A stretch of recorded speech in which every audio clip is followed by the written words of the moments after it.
نو ما درته ویل د دې خپل نفس د دې خپل رأی څخه په هر وخت کې بدګمانه کېدل او پر دې باندې اعتماد نه کول او د دې نفس سره احتیاط کول او دا نفس هر وخت سره په ګناه کې واقع کولی شي. حضرت عمر رضی الله عنه یو سفر کې د پیغمبر علیه الصلاۃ والسلام سره روان دی، حالانکه د پیغمبر علیه الصلاۃ والسلام د خولې څخه هغه دا اورېدلي لو کان بعدي نبیا لکان عمر، که زما څخه وروسته د امت کې نبي راتلی هغه به عمر وای. لیکن حضرت عمر رضی الله عنه د سفر د قافلې په یو سر کې روان دی او پیغمبر علیه الصلاۃ والسلام د قافلې په بل سر کې روان دی. یو صحابي اور واسطه ورسه عمر ته ورس. حضرت عمر رضی الله عنه قسم خوري چې د خدای په ذات قسم چې در کوم وخت در پیغمبر پورې راتلم د زړه می ډباره کوي، د لاسو پښو می کار د ډیره وهمه سپرې شوی په دې خاطر چې داسې نه زما یو عمل او قرآن کریم زما ګناه هغه پیغمبر علیه الصلاۃ والسلام ته راوړي او زما یو عمل د ګناه زه په هغې باندې خبر نه یم او قرآن کریم زما هغه ګناه پیغمبر ته ښکاره کړي او پیغمبر مې اوس د دې دپاره وربولي چې هغه ګناه راته ښیي. نو ما درته ویل هغه خلک ولو چې د کومو خلکو متعلق پیغمبر علیه السلام ویل که زما څه وروسته نبي وی هغه به حضرت عمر وی. نو د خپلې زندګۍ باندې اعتماد نه کول چې د کم چا د طرفه د نصیحت خبره سړي ته وسوله هغه په ډېر ساړه دماغ باندې اورېدل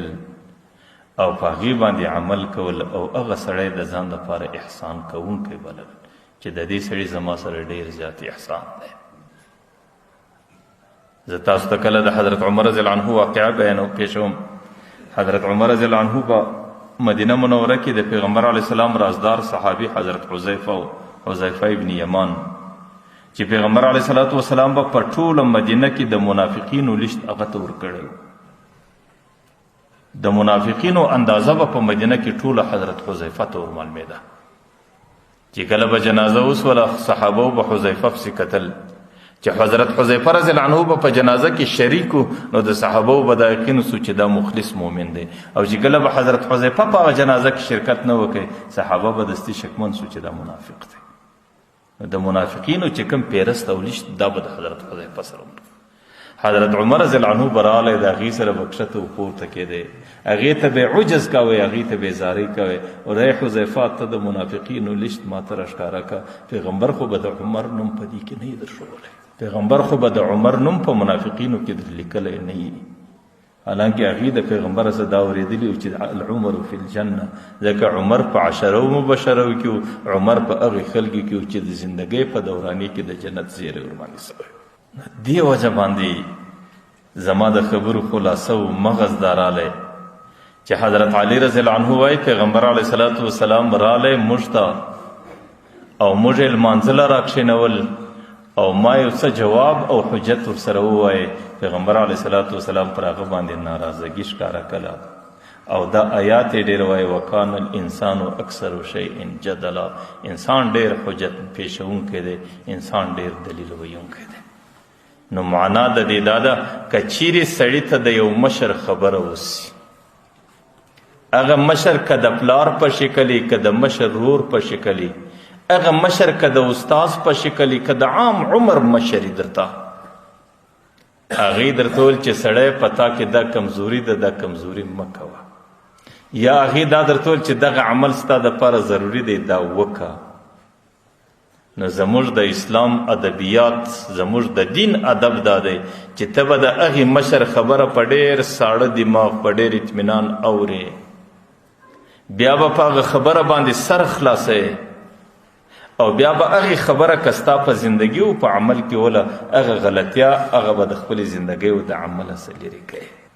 او د هغې مشر د خبرې په مقابل کې حجت پیشول، دلیل پیشول،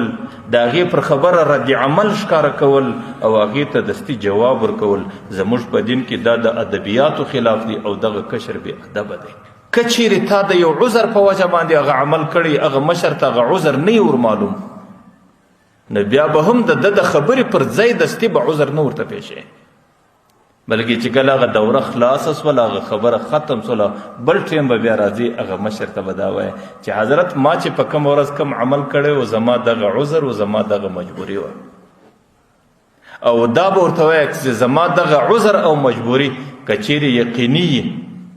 نو بیا خو به زما زړه اطمینان وکړي چې زه په دې عمل کې غلط نه یم. او که چیرې دا زما غلطي نو بیا به ورته چې ما ته اوس هم د غلطي خپله نشاندهي کوه او دغه سړی د ځان دپاره محسن بوله او د هغې په خبره باندې خپل عمل او خپله زندگی د غلطو اعمالو د غلطو کارو څخه صفا کوه. دا زموږ د دین ادبیات دي او دا زموږ د دین تعلیمات دي او دا د پیغمبر علیه صلات وسلام او د صحابو څخه موږ ته رارسېدلي خبرې دي. نو الله تعالی دې زموږ او ستاسو زندگی د پیغمبر علیه صلات وسلام پر تعلیماتو برابر کړي او الله دې زموږ په زندگی کې زموږ په زندگی د زندګۍ ادبیات زموږ ټولو په نصیب کړي. الله دې دا څو خبرې قبول کړي.